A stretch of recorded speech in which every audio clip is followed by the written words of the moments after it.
One of the biggest problems, though, with scripture is if you're misinterpreting something because you're not reading it in context. Right. Like Jesus said to the married man, right?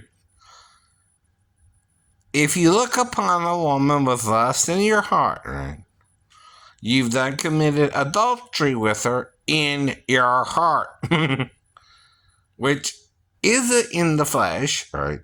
yet. But that's where the sin starts, in the mind, right? Now, is he talking to a single person trying to find a wife? No. Back then, they arranged marriages anyway, right? Didn't really much have a choice. for one. Whoever they paired you with, that was your wife. Not much of a choice. Yeah. for one. For two, right. And some cultures still do that. Though it's slave marriage. I mean, hey, let me pick your partner, honey. I'm going to make sure he's rich at least. No thanks, Dad. Money don't solve all your problems either. No, it don't. That's the problem, too. Sometimes the parents want a rich man who might be a jerk to your daughter. See, money don't mean he's a good person. It means just he's a suave businessman and he could be a, I don't know who. Total skis bucket. But he makes money. That's all that matters. Right. Though again, you hear about the poor guy with the heart of gold, the thief or the beggar with a heart of gold. Right? Not usually the rich man with the heart of gold. Right. Exactly. Why? Because, see, the beggar knows he has to get what he wants through asking. But a rich man who's a suave businessman might even defraud people to make money, right? That's the difference, right? The beggar will ask you for money, right? Or food, right? But a rich man has to sometimes do shady deals to make the money. And don't always care if he's right or wrong to make the money. And right. That's the problem too, ain't it, ladies? Yep. Right. Now, I'm an okay, decent looking white guy at 53. And like I said, in my state, the age of consent is 16 and older. Right? That's all I'm telling you. I ain't telling you I go after 16-year-old girls. I ain't telling you I go after underage girls, right? I'm talking about the idea of statutory rape, which is covered by Moses, by the way. If you have sex before marriage, too, right? How to handle that situation, right? Back then, right? Still too. You went to her father if she was unbetrothed and asked her hand in marriage, right? The father could then refuse you, but then you had to pay her amount of money, right? Because you took her virginity, perhaps not. If it's not, then there's no money exchange necessary, right? If you didn't take her virginity or anything, right? Now, a woman, like I told you before, though, could have been in that same situation before, right? But didn't get pregnant, but is still technically, if you get her pregnant yourself, a virgin, right? I told you that before, too.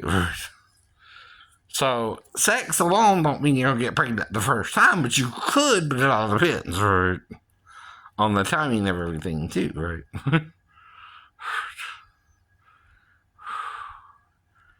Exactly. Now, right. How we date now isn't how the first century Jews even did things, right? At all. Mary was betrothed to who? Joseph. from the same city, that's about all you know about it, too, right? Their parents, though, arranged a marriage, right? Now, we don't do that as much anymore, right? So now you gotta wait for a female to show you attention, right? To even date someone, right? That's all I'm doing, too, right? Exactly. Now, like I said, the first 4 questions out of your mouth, if you're a male, are what's your name? How old are you? Sorry if you're offended, older ladies, but I gotta ask you that too. Consider it a compliment. I'm not sure of how old you are. You might look younger. And tell me you're 95, and I said, well, damn, baby, you look good for 95. Just saying. Another hypothetical there. You ask her where she's from. You know, if you want to know her a little more about her, right? Right? And her education, maybe, right? Those are the first 4 things you need to find out if you're dating anyone, right? Or if she shows you any interest, right?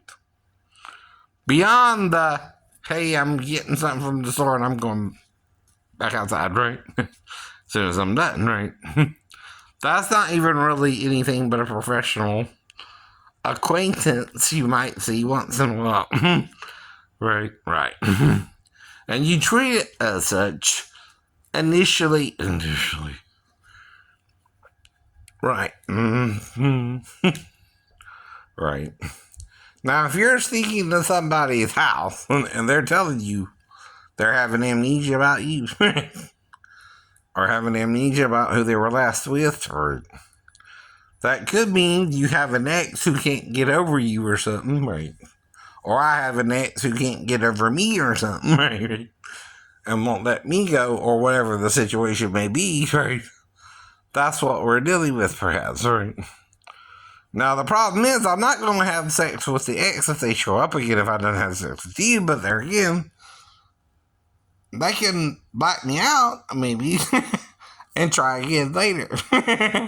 See what I mean? Right. If they know they can black me out, by the way. It all depends on the ex, too. Like my ex-wife, she wouldn't even get in the door, right? So that it all depends on who it is. And we would just talk to the door. After you see who it is, verify who it is. Right. That's normal, too, right? But my stepdaughter, for example, right, if she showed up, I wouldn't even question it was her, right? Because I think she's somewhere else, right? You understand the difference, right? Because she's supposed to be in Texas or Arkansas, as far as I know, right? And no one's told me any different. And I'm not keeping track, because I'm not supposed to, of my ex-stepdaughter, for example, again, right? I keep telling you that too, right? The only window I keep telling you I had to even be around her is with her mom present, right? After she left me straight to Tennessee, do you think, like I asked you before, that woman even going to want me to get along with her daughter?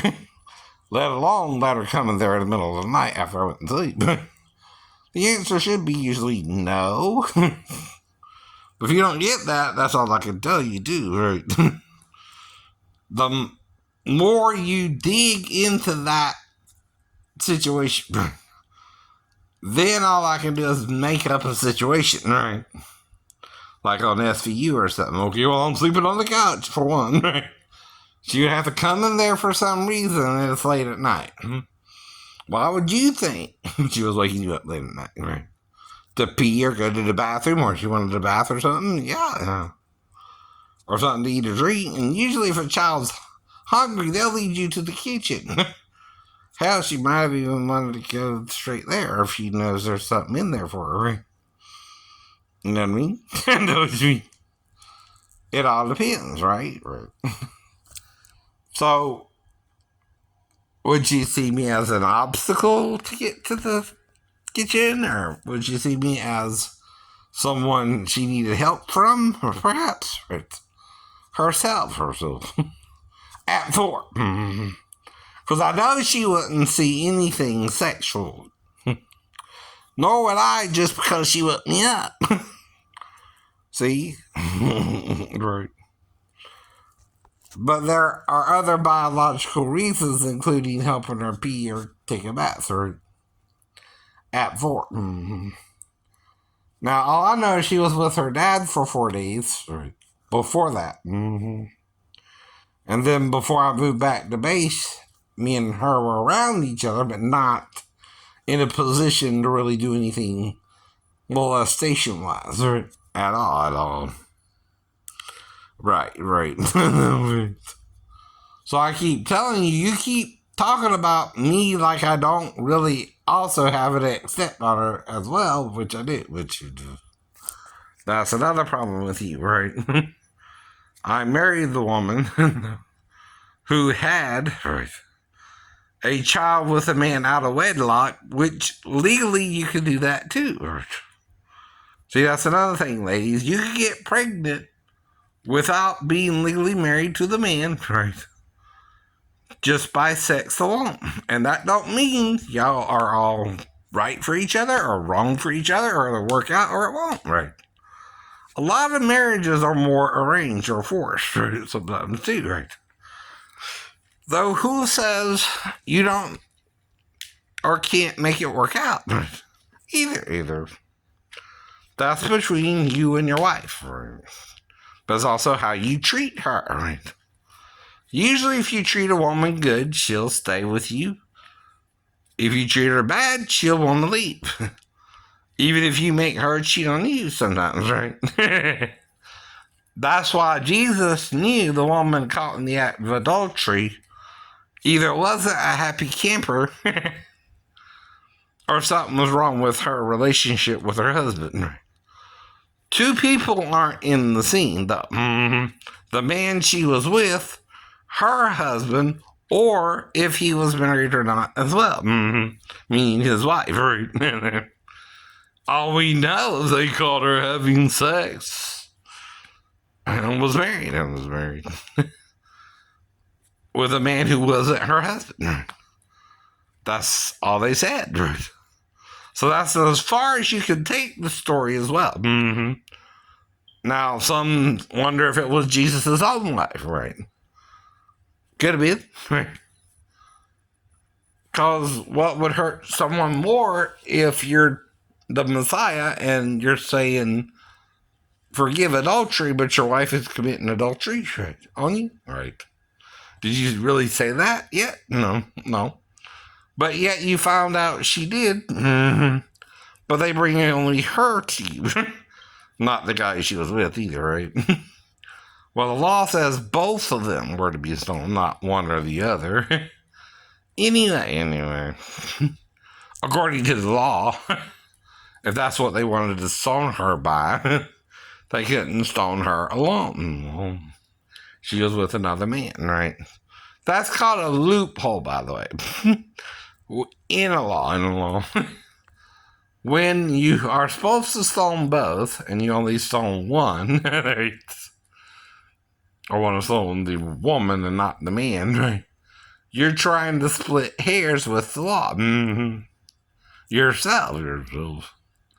By not bringing the man too, right? Now, we don't know names of the wife. She just called a woman.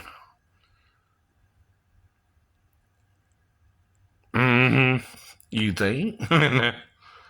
A wife and a woman are basically the same thing, except for one detail. A single woman is not yet betrothed, right? A married woman has done been with a man, right, who's supposed to be her husband and is now with another man, right? That's adultery. You can also call it fornication, right? Now, Paul does mention adultery and fornication, but they're not two different things, right? They're the same thing called by two different names, right? Fornication is adultery, and adultery is fornication, right? One is the actual crime to the husband, right? the two actually having sex are fornicating, or Fucking. Right. You could say that if it means the same thing as fornicating, right? But not in America, because you said so the word. Crazy Christians. When God didn't tell you to do that. No, he didn't. You're hating the word Fuck. Not God saying a damn thing about it. He knows what it means, though, too, and you're playing dumb. He wouldn't let you say it. Why? You can say fornicating, right? Can't you? Right. Well, it's the same thing. Oh, no. No, it didn't. Or didn't. There's nowhere in the Bible that gives you a list of words you can't say. Ever. But you want to do that today, crazy Christians. Right? Yes, you do. Yes, you do.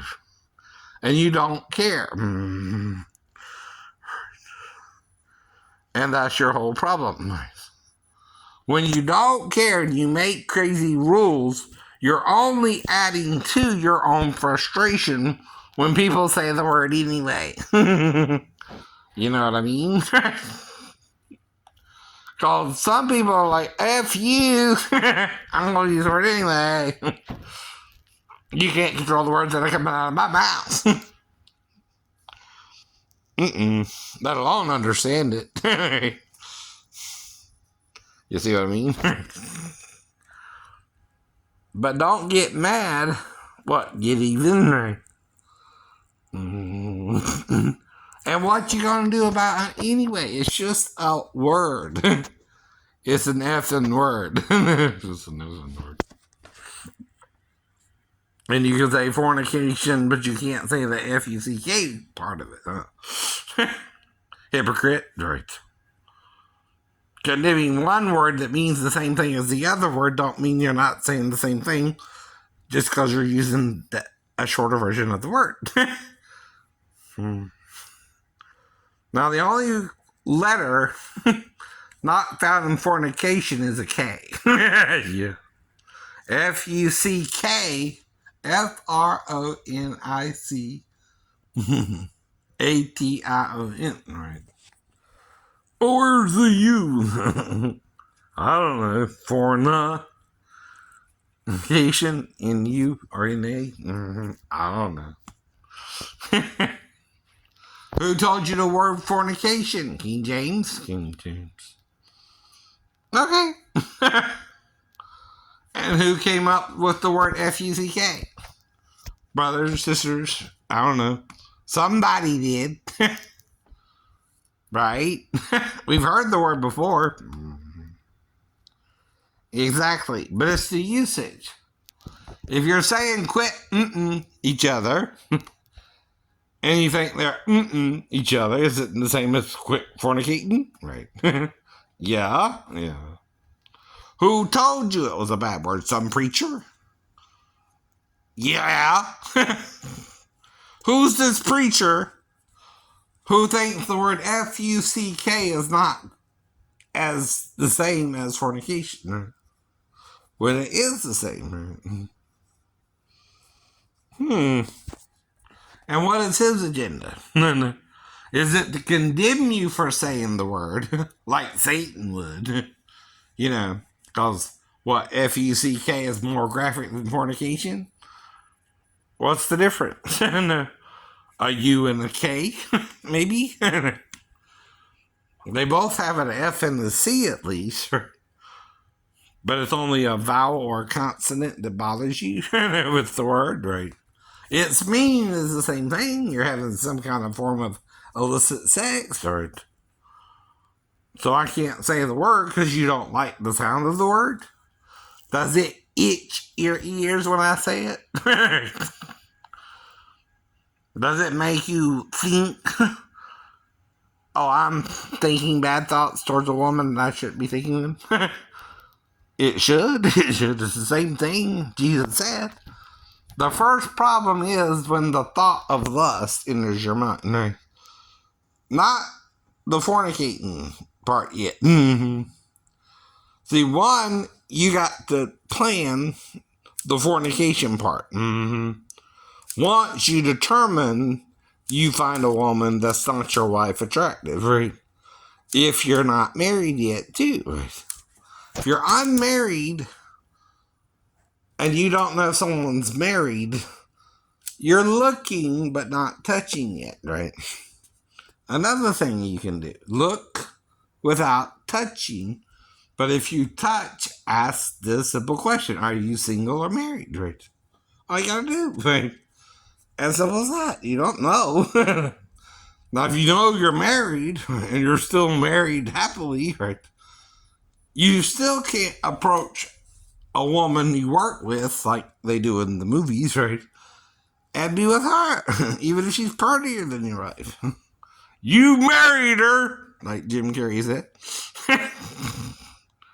If you didn't want her, why'd you marry her?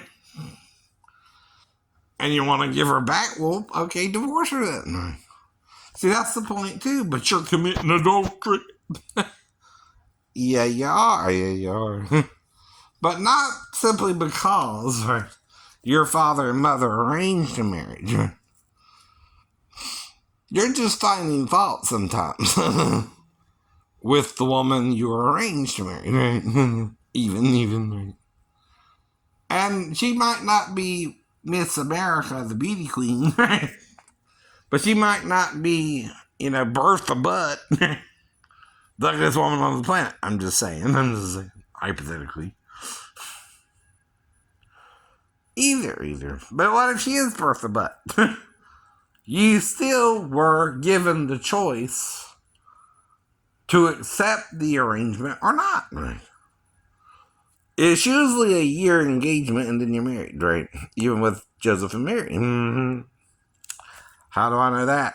That's what we heard.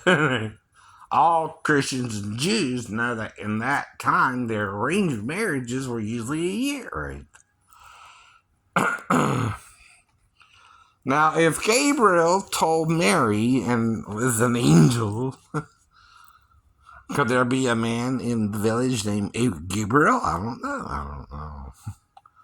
A messenger of the Lord, is when Mary was asked if she cheated on Joseph, she told him, no.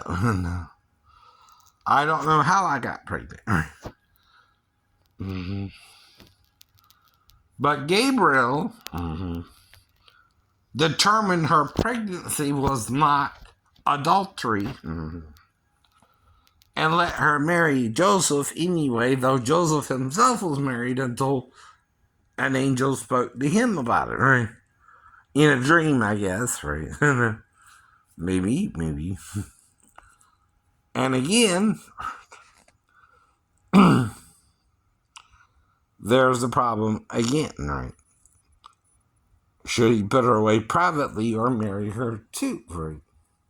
He married her, right? But you are not, not ever Catholics, right? Till after she brought forth Jesus. Then he knew her and have Jane, Josie, and sisters with her too, I guess. Of Jesus. Oh, well, that could be cousins. Well, come on.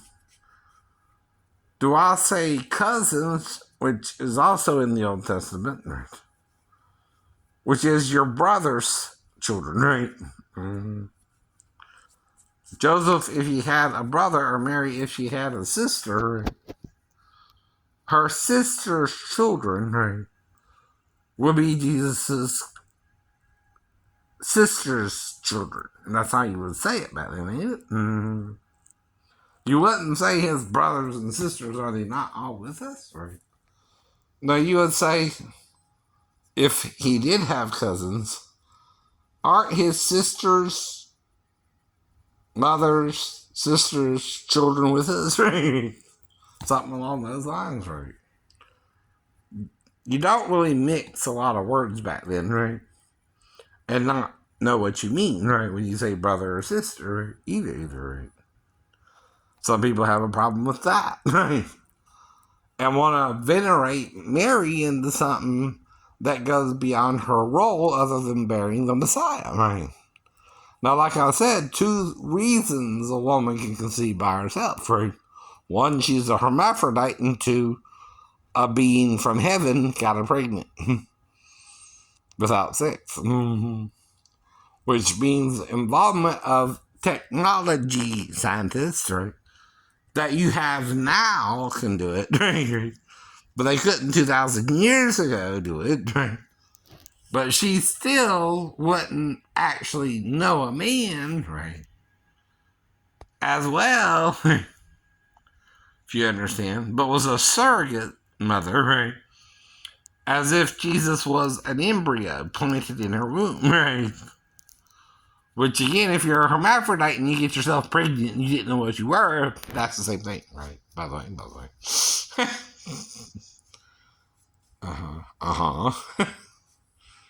So the male and female are one in Jesus Christ, or Christ Jesus takes on a new light.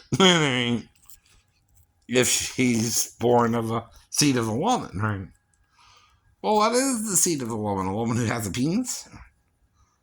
What are they usually called? Hermaphrodites, right? Or androgynous beings, right? Another word for them, right? The Gnostics talk of it.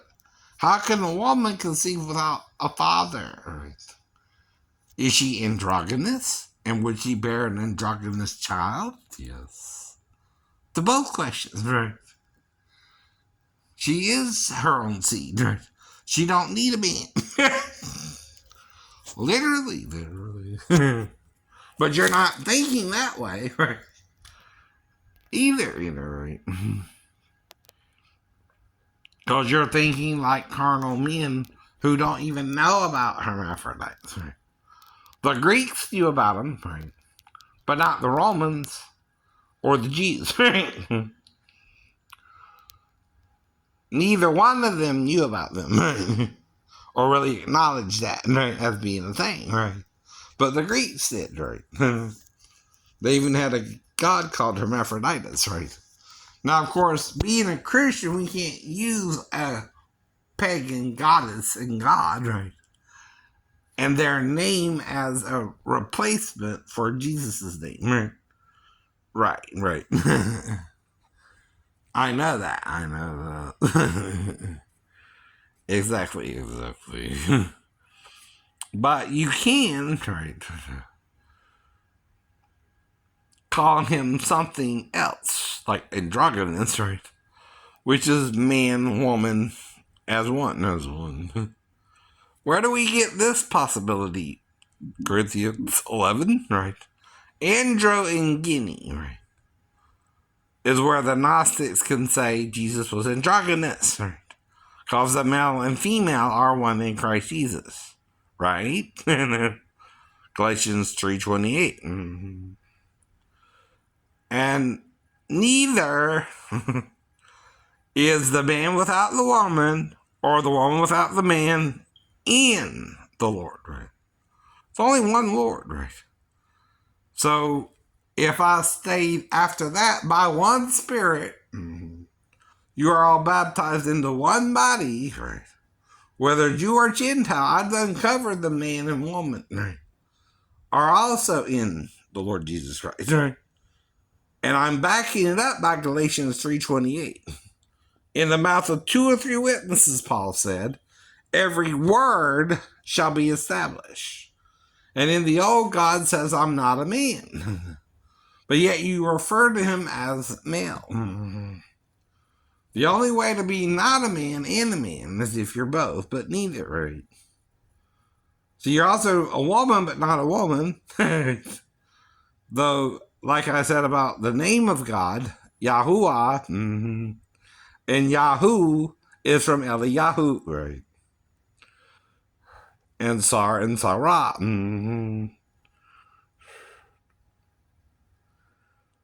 Sar means prince and Sarah means princess or prince her. Now La'ah also means to her, but you need 2 H's, right? Not one. No. One is prince her, and prince to her would be a double H, right? Now you might do that with L-I, but not if it's L-I, without double H, right? I know. Or L-He, right? Which is H-Y. Is there a reference to God as being He and who? And who? Yes, there is. What does Eliyahu say to Job?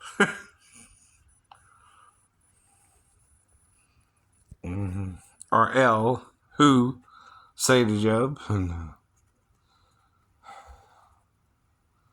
So El, he versus hey. Right. Hey isn't even a word in the Hebrew, right? But he is. He is, he is she. El, she would mean what? El, he would be what? El, she. Which would mean what? He, she, and he. Va is also in. Who he is he and she, right? HWHY is what? Who he. That's backwards, right? Yah. Who ah is what? Forwards. Who he is backwards. Oh. Right. So Yah means what? Yah means what? Right. See, the double H with Yah, Y-A-H, right? Depends on where you stop the syllable. Right. A double H could also be who he, right? If you just add a vowel point, you or I. Uh-oh.